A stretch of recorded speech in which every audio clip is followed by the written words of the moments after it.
தமிழ்நாடு சட்டமன்ற தேர்தலில் தேமுதிக சார்பில் அதன் இளைஞரணி செயலாளர் விஜயபிரபாகரன் அவர்கள் விருதுநகர் சட்டமன்ற தொகுதியில் போட்டியிடுகிறார். இந்த முறை தேமுதிக திமுக தலைமையிலான கூட்டணியில் இணைந்து தேர்தலை சந்திக்கிறது. கடந்த 2024 நாடாளுமன்ற தேர்தலில் இதே விருதுநகர் தொகுதியில் போட்டியிட்டு விஜயபிரபாகரன் மிக குறைந்த வாக்குகள் வித்தியாசத்தில், அதாவது 4400 வாக்குகள் வெற்றியை தவறவிட்டார்.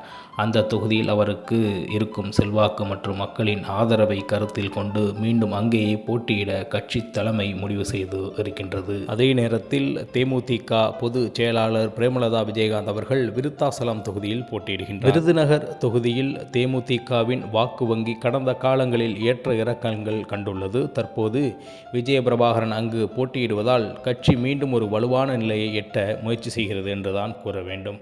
கடந்த 2024 மக்களவைத் தேர்தலில் விருதுநகர் தொகுதியில் விஜயபிரபாகரன் ஆற்றிய செயல்பாடு தேமுதிகவிற்கு ஒரு மிகப்பெரிய திருப்புமுனையாக அமைந்திருக்கின்றது.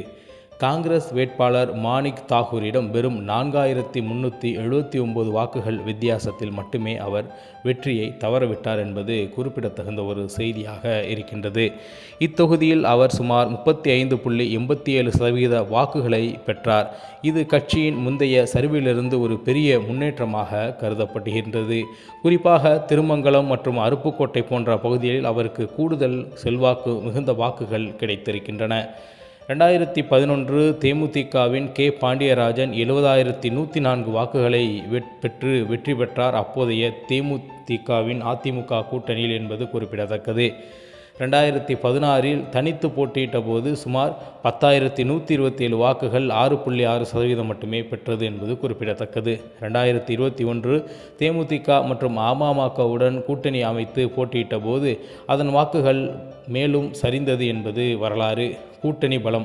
2026 தேர்தலில் தேமுதிக திமுக தலைமையிலான கூட்டணியில் இணைந்துள்ளதால் திமுகவின் பாரம்பரிய வாக்கு வங்கி இருவருக்கும் கூடுதல் பலம் சேர்க்கும் என்பது மிக முக்கியமான ஒரு செய்தி. கேப்டன் விஜயகாந்த் மீதான மக்களின் அனுதாபமும் விஜயபிரபாகரனின் தோற்றம் அவரது தந்தையை நினைவூட்டுவதும் பெண் வாக்காளர்கள் மற்றும் கிராமப்புற மக்களிடையே நல்ல வரவேற்பை பெற்றிருக்கின்றது. சுருக்கமாக சொல்லப்போனால் 2024 காட்டிய அதே அதிரடி மற்றும் திமுக கூட்டணியின் ஆதரவு தொடரும் பட்சத்தில் விருதுநகர் தொகுதியில் தேமுதிகவிற்கு வெற்றி வாய்ப்பு பிரகாசமாக இருக்கின்றது என்றுதான் கூற வேண்டும். 2026 சட்டமன்ற தேர்தலில் திமுக தலைமையிலான மதச்சார்பற்ற முற்போக்கு கூட்டணியில் தேமுதிக இணைந்துள்ளது. விருதுநகர் தொகுதியில் களம் காணும் விஜயபிரபாகரனுக்கு இந்த கூட்டணி பலம் மிகப்பெரிய ஆதரவாக இருக்கும் என்று எதிர்பார்க்கப்படுகின்றது. ஒருங்கிணைந்த வாக்கு வங்கி. விருதுநகர் நாடாளுமன்ற தொகுதி உட்பட்ட பகுதிகளில் திமுக மற்றும் அதன் கூட்டணி கட்சிகளான காங்கிரஸ், விசிக, இந்திய கம்யூனிஸ்ட் மற்றும் மார்க்சிஸ்ட் கம்யூனிஸ்ட் போன்ற கட்சிகள் வலுவான வாக்கு வங்கிகள் அங்கே இருக்கின்றன. கடந்த 2024 மக்களவை தேர்தலில் விஜயபிரபாகரன் குறைந்த வாக்கு வித்தியாசத்தில் தோற்றதற்கு இந்த கூட்டணி அவருக்கு எதிராக இருந்ததே ஒரு முக்கிய காரணமாகும். இப்போது அதே கட்சிகள் அவருக்கு ஆதரவாக பிரச்சாரம் செய்வதால் அந்த வாக்குகள் வெற்றி உறுதி செய்ய உதவும் என்பது குறிப்பிடத்தக்கது.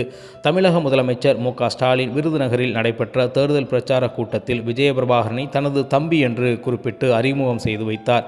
இது திமுக தொண்டர்கள் மத்தியில் அவருக்கு ஒரு இணக்கமான சூழலை உருவாக்கியது.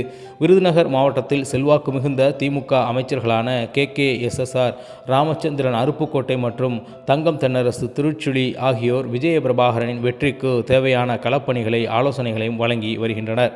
கூட்டணி ஒற்றுமை. தொகுதி பங்கீட்டில் ஆரம்பத்தில் சில சலசலப்புகள் இருந்தாலும் தற்போது கூட்டணி கட்சிகள் ஒன்றிணைந்து தேர்தல் ஆலோசனை கூட்டங்களை நடத்தி வருகின்றன. கமலஹாசனின் மக்கள் நீதி மய்யம் தேர்தலில் போட்டியிடாமல் இந்த கூட்டணிக்கு முழு ஆதரவை வழங்கியுள்ளது. விஜயபிரபாகரனுக்கு கூடுதல் பலமாக இது பார்க்கப்படுகின்றது. முக்கியமான ஒன்றாக சின்னம் குறித்த தெளிவு. தேமுதிக தனது சொந்த சின்னமான முரசு சின்னத்திலேயே போட்டியிடுகிறது. கூட்டணி கட்சிகளின் பிரச்சாரம் இந்த சின்னத்தை மக்களிடையே இன்னும் ஆழமாக கொண்டு போய் சேர்க்க உதவும். சுருக்கமாக சொல்லப்போனால் கடந்த முறை இருவருக்கும் சவாலாக இருந்த திமுகவின் வலுவான கட்டமைப்பு தற்போது இவருக்கு வேலை செய்யக்கூடிய சாதகமான அமைப்பாக மாறி நிற்கின்றது. விஜயபிரபாகரனின் வெற்றி இந்த மாற்றத்தினால் உறுதி செய்யப்பட்டுள்ளது என்றுதான் கூற வேண்டும். மீண்டும் நல்லதொரு காணொலியில் உங்களை சந்திக்கின்றது. உங்களிடமிருந்து விடைபெறுவது உங்கள் தமிழா செய்திகள். நன்றி, வணக்கம்.